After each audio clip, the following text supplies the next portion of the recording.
Shemot, capítulo 19. Aproveitando que nós passamos por Purim, pela festa de Purim nesses dias, eu resolvi fazer então um paralelo entre Shemot 19 e Purim.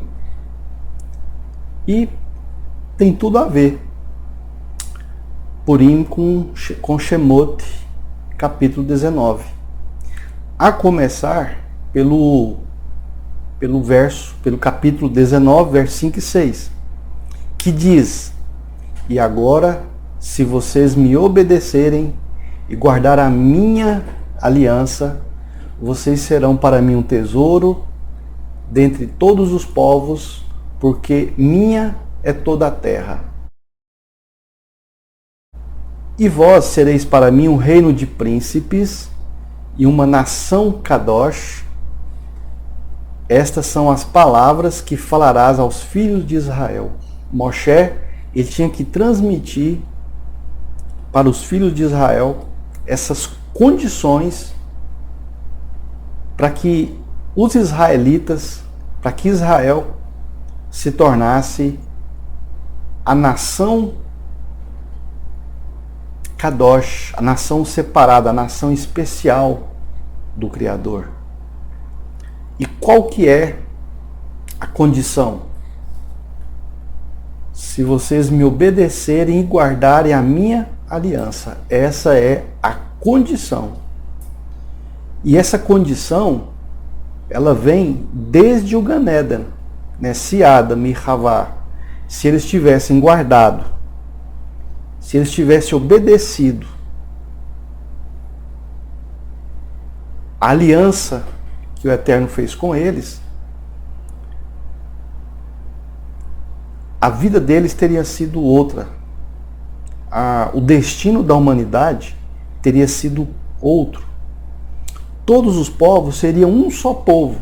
Não seria necessário, então, que fosse levantado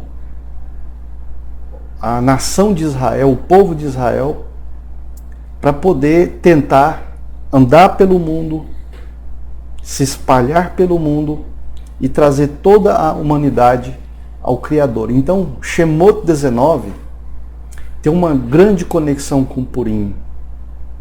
Purim, nós sabemos, os israelitas, eles estavam no cativeiro. Eles estavam no cativeiro. Eles estavam como escravos dos persas. Agora, por que quase 1000 anos depois da entrega da Torá no Monte Sião, Israel, que tinha sido liberto da escravatura egípcia, agora se torna escravos, depois de receber a Torá, depois de ter conquistado a terra, agora se torna escravos novamente. O que aconteceu? Eles não cumpriram isso aqui, se vocês me obedecerem e guardarem a minha aliança. Eles não obedeceram e eles não guardaram. E eles voltaram a ser o quê? Escravos. E é o que toda alma humana se torna.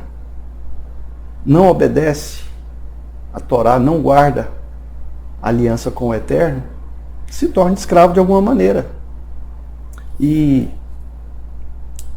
a gente, quando fala de escravo, você pensa naquela pessoa presa em correntes, fazendo trabalhos forçados, todo sujo, come mal, dorme mal, é maltratado, apanha, trabalha de forma abusiva, ou seja, a gente chama isso até de trabalho escravo. Só que a escravidão a qual a Torá se refere, ela é muito mais ampla do que isso. Muitas pessoas, elas se tornam escravas da condição financeira, da vida boa. Elas se tornam escravas da própria vaidade, do próprio ego. Não é só serviços forçados, apanhar, chibatadas. Não. Existem muitas almas que não levam chibatadas. Existem muitas almas que não trabalham de forma forçada, mas elas estão escravizadas em alguma coisa. Ou seja, o modelo de escravidão de almas aqui no mundo, ele evoluiu, ele mudou. A própria idolatria de hoje não é mais a idolatria daquele tempo. Antigamente a idolatria era por estátuas, era por sacrifícios, era por feitiçaria. Hoje em dia a idolatria está muito mais sutil nos hábitos, na adoração por times de futebol, músicos, artistas, políticos, estilo de vida, por um carro, até mesmo por um celular. Tem pessoas que idolatram o celular, não conseguem viver sem o celular. Então a idolatria também evoluiu. E hoje a escravidão está mais expandida para outros padrões e outros modelos de escravidão. Então essa paraxá, eu quero traçar um paralelo entre a entrega da Torá na época de Moshe e mais ou menos aí 950 anos por aí,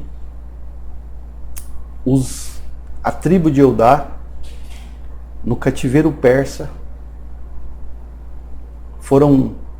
surgiu lá um decreto para que eles se prostrassem para algumas autoridades, para que eles aderissem à cultura e à idolatria daquele povo, e eles preferiram manter a Torá. Eles preferiram obedecer o Criador.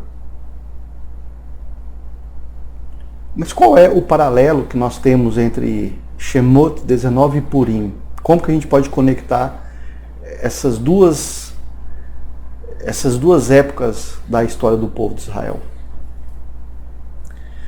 No terceiro mês, no sexto dia do ano de 2448 da criação, nos pés do Monte Sião, Israel, a grande nação, estava congregada, estavam ajuntadas no Monte Sião. Saíram do Egito e agora estão nos pés do Monte Sião, estão ajuntados, estão congregados para poder receberem a Torá. Esse é um grande evento, é um evento maravilhoso. É uma continuidade dos sinais, prodígios e maravilhas que o Eterno fez desde a época das pragas do Egito, a abertura do mar, a vitória sobre os amalequitas. E agora eles vão receber a Torá no Monte Sião. E o Monte Sião então vai ficar fumegante, aquela voz com som de trovão, algo impressionante. Olha que recebimento de Torá maravilhoso. E isso para um povo escolhido, para um povo específico, especial. Elohim trabalhou muito para que esse momento chegasse. E nesse local, é nesse local que Elohim escolhe seu povo. Se esse povo se comprometer em observar a Torá, se esse povo se comprometer em observar a Torá. Essa era a aliança. 1000 anos depois, quase 1000 anos depois, vamos colocar aqui, quase 1000 anos depois, surge ou acontece o evento de Purim. Ou seja, 1000 anos depois da entrega da Torá, quase 1000 anos depois da entrega da Torá, surge Purim, acontece Purim. Se surgiu Purim, é porque o povo estava escravo no exílio, estava na Pérsia, e o povo estava como escravo. Então isso significa que Israel estava no exílio. Significa também que Israel abandonou a Torá. Eles abandonaram a Torá do Monte Sião. Então significa que a Torá do Monte Sião,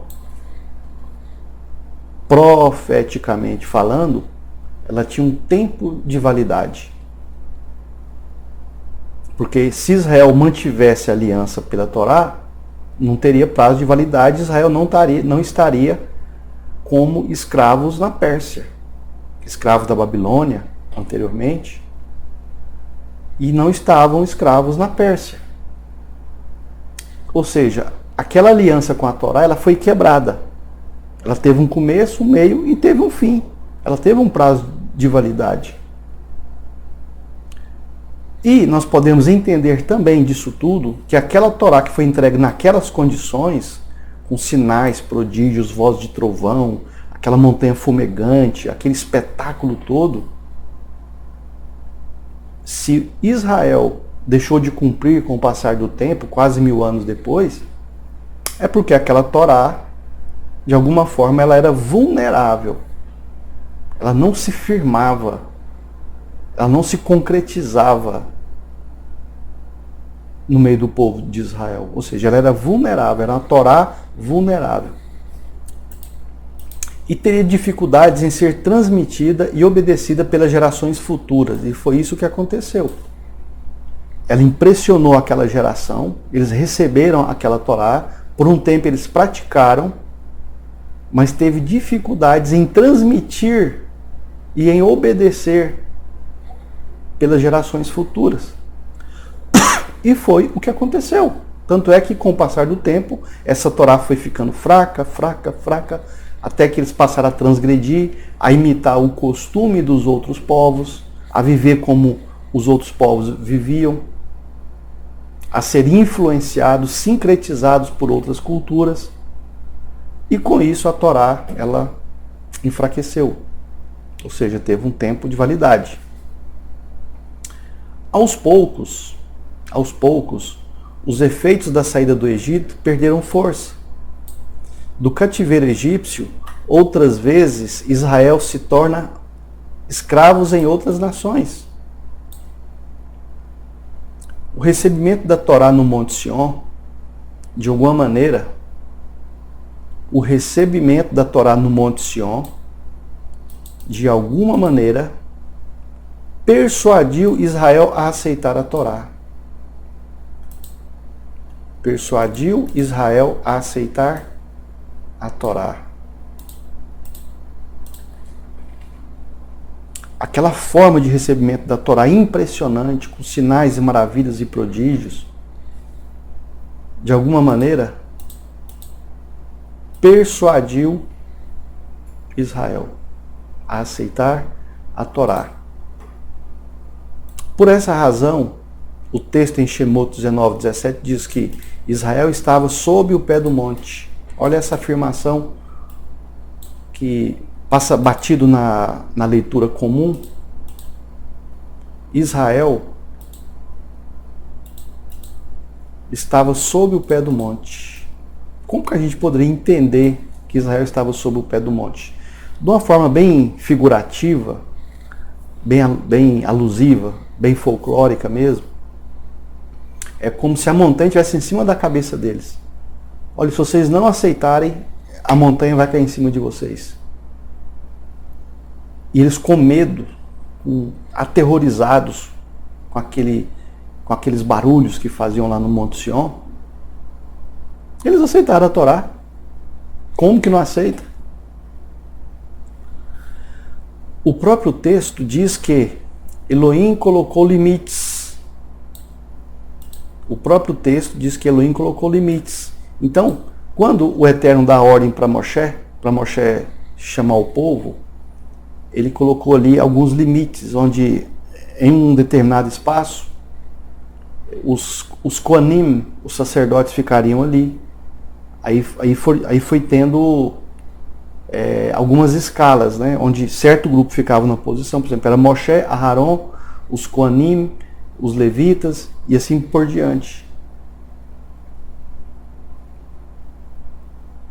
Isso até daria um bom estudo, né, para a gente poder entender as camadas da Torá. Ou seja, quanto mais próximo do monte, mais Torá. Quanto menos afastado do monte, menos Torá. Então, se a pessoa estava em um nível mais afastado, menos Torá. A pessoa está em um nível mais centralizado, mais Torá. Moshe estava centralizado, depois Aharon, depois os Koanim.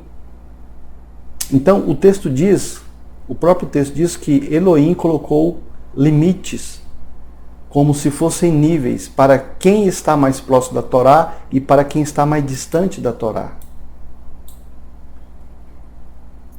Hoje em dia, da mesma forma, existem pessoas que conseguem se centralizar, que conseguem estar mais próximo, mais dentro da Torá, ou colocar muito mais a Torá dentro de si até chegar nos ossos. E tem aquelas pessoas que às vezes até se vestem de Torá, da pele para fora, mas não conseguem colocar para dentro. Então, esses limites, eles ainda existem. Tem pessoas que conseguem se aproximar da Torá, conseguem ter uma aliança de fato, e tem pessoas que nem tanto assim. Israel, naquele momento, no Monte Sião, estava sob pressão para receber a Torá. Depois de tantos acontecimentos, desde o Egito até o Monte Sião, um impressionante trabalho de coação, porque eles foram coagidos, né, com aqueles tantos sinais ali, com sinais e prodígios terríveis, meio que obriga Israel a aceitar a Torá. Como que não ia aceitar a Torá naquelas condições? Dava medo. Nesse caso, já que houve uma coação, a gente figurativamente estamos falando isso também, nesse caso, qual legalidade tem algum compromisso em observar Torá por coação? Como que Israel poderia se comprometer e qual que é a legalidade desse compromisso em observar a Torá, já que houve uma coação? Meio que eles foram obrigados. Não que o Eterno obrigou diretamente, mas indiretamente. Quem que não ia aceitar a Torá em uma situação daquelas? Porém, o efeito de não observar a Torá ao longo dos anos, o efeito de não observar a Torá, já que a Torá ela não foi aceita de uma forma assim enraizada, profunda, determinada, houve uma coação. O efeito de não observar a Torá resultou em uma nova escravidão, ou em novas escravidões. E o processo do exílio continua. E nesse exílio, que estamos falando da Pérsia, o povo já estava apegado à Torá. A tribo de Eudá, que estava ali na Pérsia, eles já estavam apegados à Torá. O exílio, o cativeiro, deu uma grande lição nesse povo. E eles não abandonaram a Torá por nada. Faziam decretos, tentavam criar situações para que eles quebrassem a Torá, para que eles adorassem os ídolos das nações, para que eles comessem carne de porco, para que eles não guardassem o Shabat. Houve uma pressão muito grande sobre os israelitas. Só que essa firmeza que eles tinham na Torá, que a Torá, eles apegaram a ela, isso causava inveja e ódio em cima de Israel. Então, outros povos então passaram a almejar destruir Israel. Mas a casa de Eudá preferia morrer ao abrir mão da Torá. E é nesse contexto que finalmente a Torá reafirma a sua aceitação definitiva, só que agora voluntária.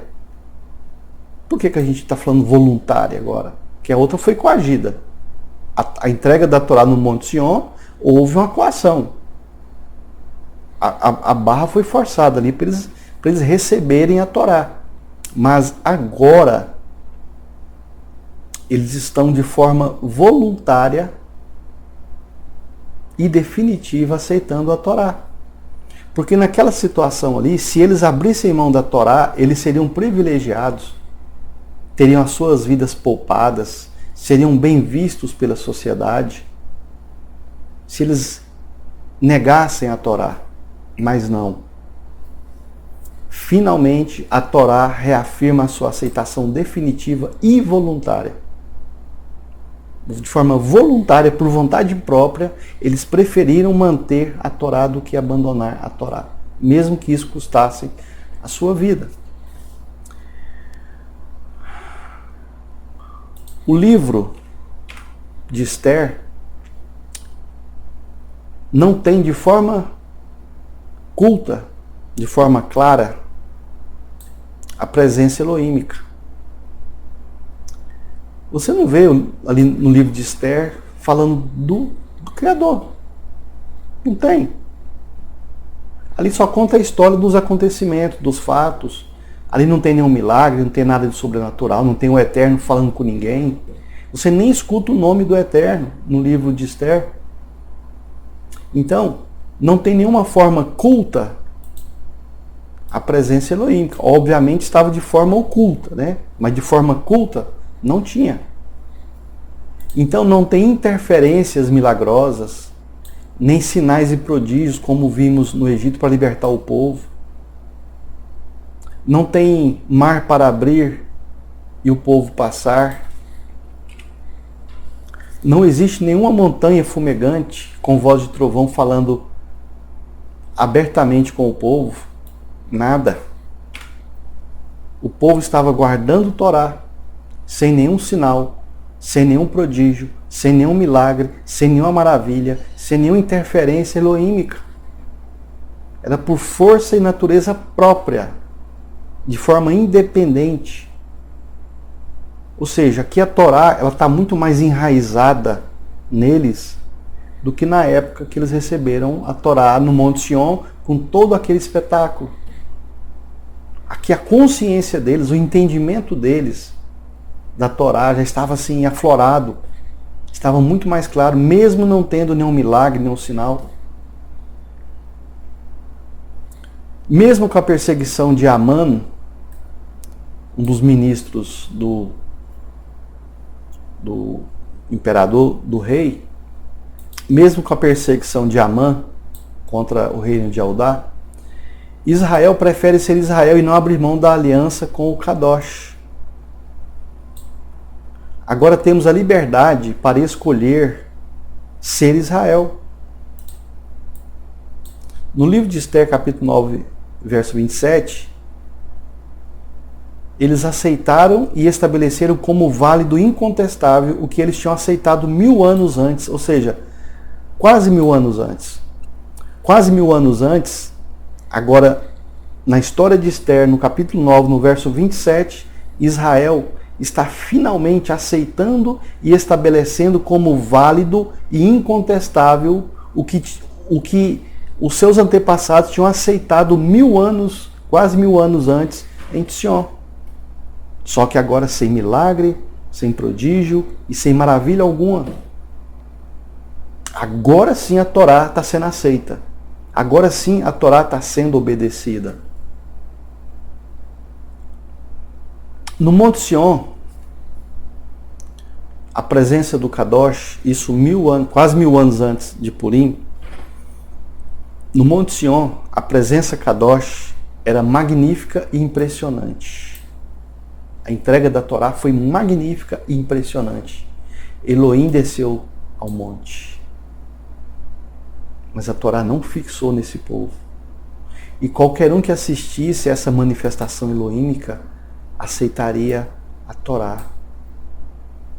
Qualquer um.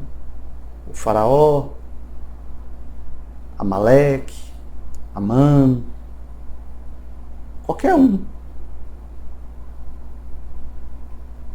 Mas querer continuar ser Yehudi diante da morte é o oposto da revelação da Torá. Porque ali em Purim, na época de Esther, se reafirmar na Torá era a morte certa, era o decreto de Amã. Então é o oposto. O que acontece em Purim, a aceitação em continuar com a Torá em Purim, é o oposto da aceitação de aceitar a Torá em Sion, da revelação do Sion. São duas situações completamente opostas. Mas qual das duas é mais poderosa? A da época de Purim ou a da época do Har Tzion? Obviamente de Purim. Tudo era contra a existência israelita no tempo da rainha Esther. Tudo cooperava contra Israel. Beit HaMikdash, o templo, estava em ruínas. As profecias estavam em baixa. A comunicação do Kadosh com Israel nem existia. Então essa fase de milagre, de profecias e tudo mais, praticamente estava sendo finalizada. Um pouco antes de Purim.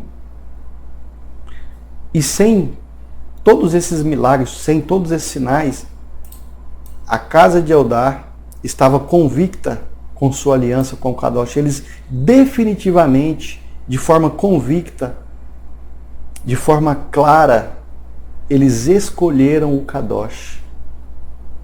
Eles escolheram a Torá. Eles escolheram ser Israel e vencer todos os decretos contra todas as nações que se levantam contra Israel. E essa escolha,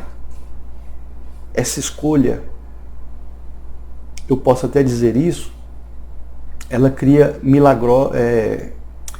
milagres ocultos. Porque no livro de Esther, que é uma grande referência até para os nossos dias, o Eterno não tem uma participação direta. Ali é um evento que vai acontecendo atrás do outro, que depende da atitude de Mordecai, o tio de Esther. Aí depois depende de Esther, aí depende do rei, para que Amã fosse derrubado. Você não percebe uma interferência milagrosa? Não.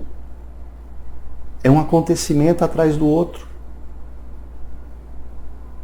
Agora, como que eu vou querer aceitar uma Torá sendo coagido por milagres, por sinais, por prodígios, por acontecimentos?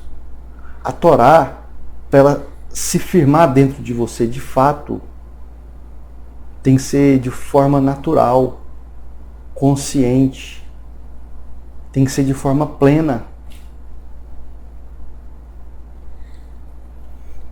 Por isso tudo, o milagre de Purim, não houve manifestação explícita do Mestre do Universo, tanto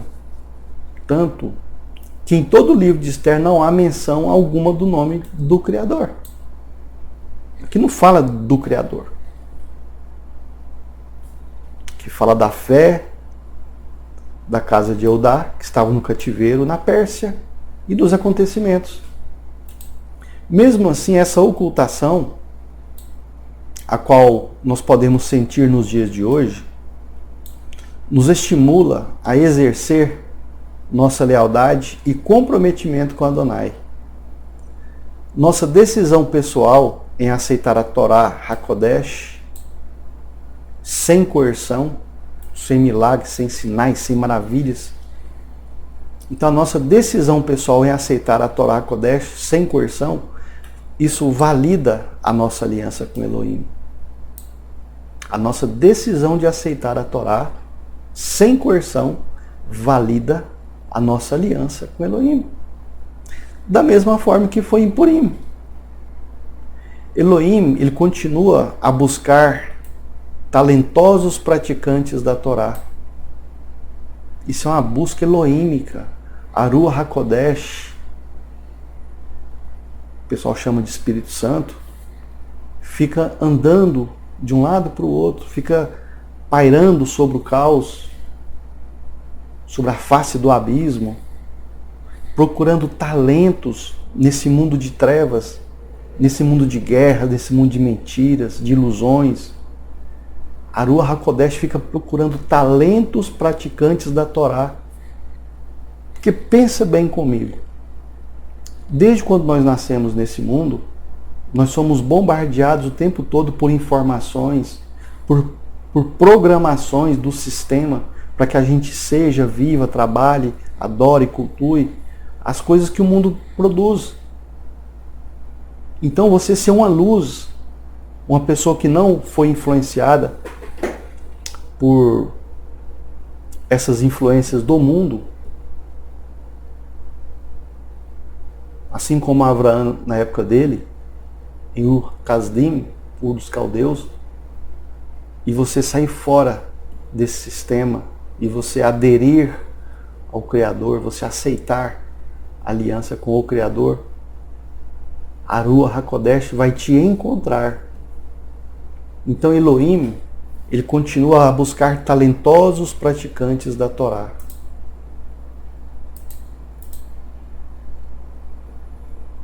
Por almas prodigiosas, recebedoras e transmissoras da Torá. Recebedoras e transmissoras da Torá.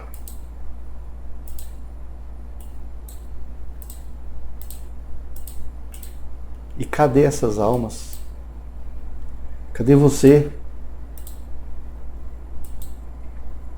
E esses, depois do casamento, essas almas prodigiosas, recebedoras e transmissoras da Torá, depois do casamento, é um dos trabalhos elohímicos mais difíceis que existe.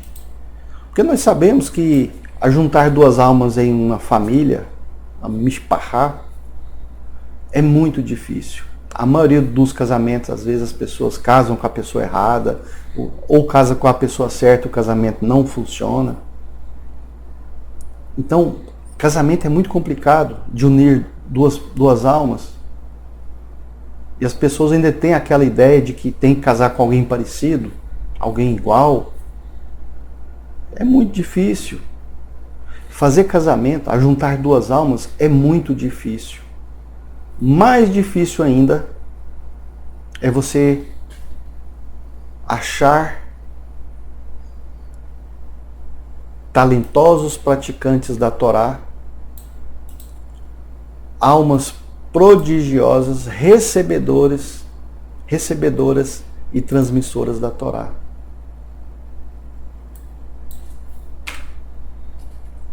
Isso é muito difícil, você achar pessoas talentosas na Torá. Pessoas que quando começa a estudar Torá, a alma dela se eleva, o ser dela se eleva, a pessoa dela se eleva e ela se torna uma transmissora da Torá. Tanto por exemplo, prática, por ensino, por conhecimento, por sabedoria, por humildade.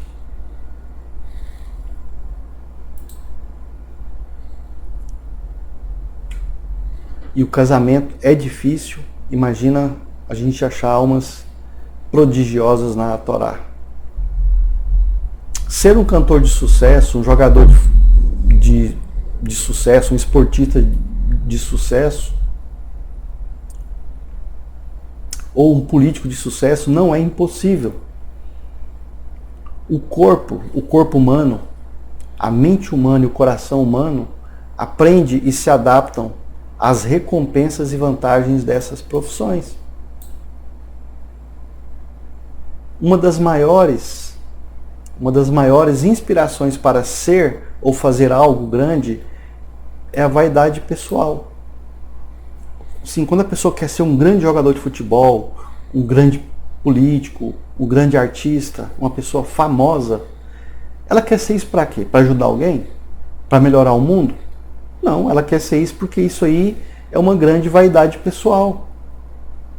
Mas tem pessoas que querem aprender a Torá, que querem ter esse conhecimento e querem ser admiradas por ensinar Torá, ou por praticar Torá, ou por ser alguém que cumpre Torá.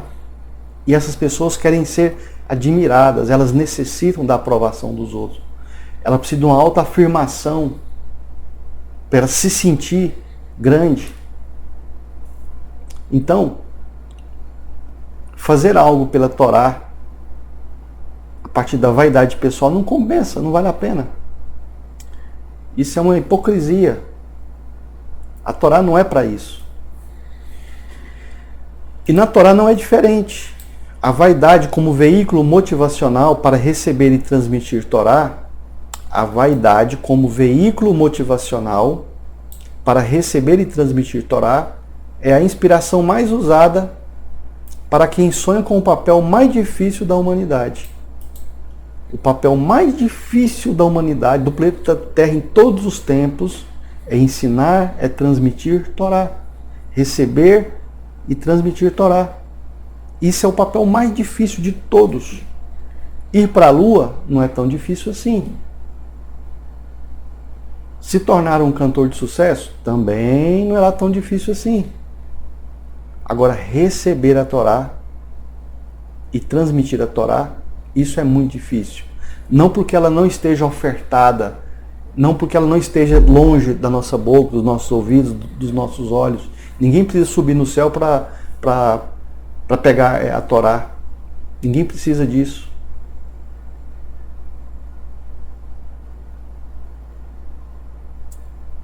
Agora, ter a vaidade como veículo motivacional, pode esquecer.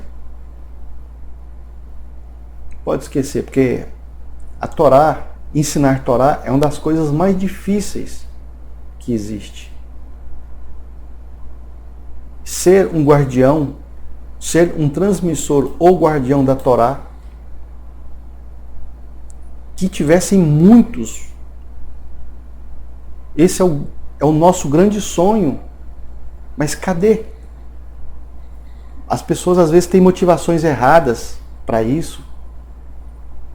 Eu já vi pessoas, por exemplo, que querem aprender as coisas da Torá para bater na cabeça de pessoas de outras religiões, ou para saber mais em meio ao grupo religioso ou espiritual, ou onde congrega, só para saber mais do que o outro, só para ter mais razão. Isso é ou não é vaidade também?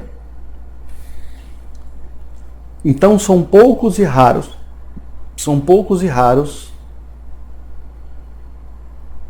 aqueles que se comprometem com o estudo da Torá sem vaidades. São poucos e raros aqueles que se comprometem com o estudo da Torá sem vaidades. Moshe, por exemplo, negou muitas vezes e sempre trabalhou a Torá com a máxima humildade. Moshe não queria ser líder de Israel. Ele não tinha essa vaidade. Em Shemot, nós lemos algo muito interessante. Elohim Hakadosh sempre trabalha por níveis e camadas. Moshe fez aliar. Lemos isso em Shemot 19. Moshe fez aliar a Yah, ao Criador. E o Criador o chamou do monte dizendo: assim dirás a casa de Jacó, assim dirás a casa de Jacó, e anunciará aos filhos de Israel. Dirás a casa de Jacó é uma coisa. Anunciarás aos filhos de Israel outra coisa.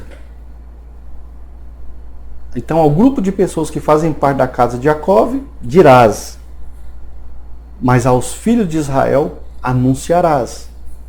Então, nós temos aqui uma camada, dirás a Jacó, é uma camada, é um nível. Anunciarás a Israel. Moshe, você vai... A Torá, ela vai ser distribuída, ela vai ser ensinada da seguinte forma. Você dirás à casa de Jacó e você anunciarás aos filhos de Israel. Então são duas formas diferentes de ensinar Torá, de transmitir a Torá. A casa de Jacó é de uma maneira, a casa de Israel, aos filhos de Israel, é de outra maneira. Não vamos entrar nesse mérito aqui hoje. Mas já fica a dica de um estudo sobre isso aqui. Isso é muito interessante.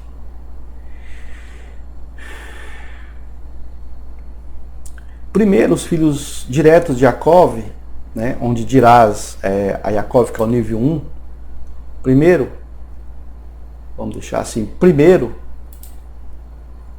aos filhos diretos de Jacó com suas 4 esposas e depois a Israel, que é o nível 2 ou a segunda camada. Sabemos que todos os povos que saíram do Egito juntamente com as 12 tribos são chamados israelitas, porque quando Israel sai do Egito com as 12 tribos, pessoas, indivíduos de várias nações, inclusive israelitas, que se casaram com egípcios ou tiveram vários tipos de casamento, ou pessoas de vários povos se ajuntaram aos israelitas dentro de alguma tribo, então todos esses são chamados de israelitas. Então nós sabemos que todos os povos que saíram do Egito, juntamente com as 12 tribos, são chamados israelitas. Tanto os mistos como os totalmente estrangeiros. O fato interessante é que em nossos dias, a grande maioria dos seres humanos em todas as partes do planeta Terra, seja chinês, japonês, seja esquimó, seja africano, seja americano, seja europeu, não interessa. O fato interessante é que em nossos dias, a grande maioria dos seres humanos tem traços de DNA de uma das tribos de Jacó. Portanto, a maioria está propensa a não receber o anúncio da Torá, que é o segundo nível. Mas, ao ouvir a Torá, dirás a Torá à casa de Jacó. E profeticamente é isso que está acontecendo em nossos dias. Um grande número de indivíduos se esforçando para ensinar Torá. Ninguém está obrigando essas pessoas a se tornarem líderes, orochim, cabeças, a se tornarem morim. Ninguém está obrigando eles. Então um grande número de indivíduos estão se dispondo, se colocando, se esforçando para ensinar a Torá, para divulgar a Torá, para divulgar a Techuvá. A questão é, aqueles que estão fazendo por vaidade e aqueles que estão fazendo com sinceridade, sem nenhum interesse. Igual Moshe, o nosso grande professor, o nosso grande exemplo. Mas precisamos reafirmar a Torá em sua plenitude, não em achismos e vaidades, não com a missão de ser algum tipo de super-herói e salvar o mundo, mas simplesmente por amor ao Kadosh de Israel e amor ao próximo israelita, ao teu próximo. No Monte Sion fomos coagidos e é nisso que podemos compreender o significado da coerção elohímica para aceitar a Torá em Sion e a validação da nossa aliança com Elohim alcançada em Purim. E é lógico que a Torá entregue no Monte Sion tem um efeito, tem um significado, mas a aliança que os Yehudim na Pérsia, na época de Mordecai e de Esther, da rainha Esther, a maneira pela qual eles validaram a Torá, eles continuaram com a Torá, mesmo que isso custasse a vida deles. Aqui é a validação, Purim, a validação da Torá. Isso nos serve de exemplo, isso nos serve de modelo, de inspiração. Elohim não precisou fazer muitos milagres, prodígios e maravilhas. Para aquele povo, não precisou. Em Sion, praticamente, eles não tiveram escolha, eles tiveram que aceitar a Torá. A verdade elohímica sendo revelada na cara de todo mundo ali, dificilmente alguém poderia duvidar ou discordar. Lógico que eles iam aceitar. Eles aceitaram a Torá por força maior que espontânea vontade própria. Assim como Adam não conseguiu viver por 1000 anos, onde alcançaria a eternidade se passasse dos 1000 anos, Israel, desde Moshe até Purim, não concluiu os 1000 anos com Torá. Foi quase. Imagine se Israel, do recebimento da Torá, passasse de 1000 anos cumprindo Torá, será que as coisas estariam do jeito que estão hoje? Mas não. Adam, se ele conseguisse viver 1000 anos sem pecar, sem comer do fruto do conhecimento do bem e do mal, ele alcançaria a vida eterna. E todos nós juntamente com ele.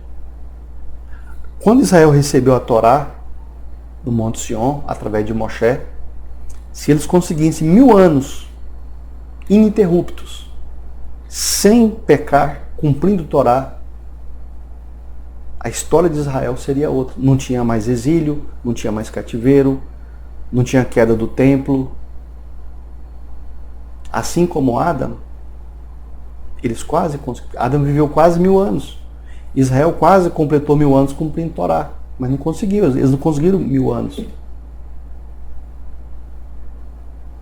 A entrega da Torá em Sion foi um projeto que concluiu uma etapa em Purim e continua sua conclusão em nossos dias com Mashiach.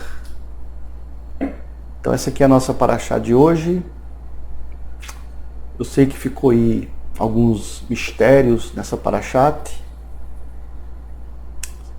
Se alguém quiser, a gente pode desdobrar um pouco mais, a gente pode aprofundar um pouco mais essa paraxá. Shalom, shalom, Shavuot Tov, e até o próximo Shabat com Shemot capítulo 20. Shalom, shalom, Todarabá.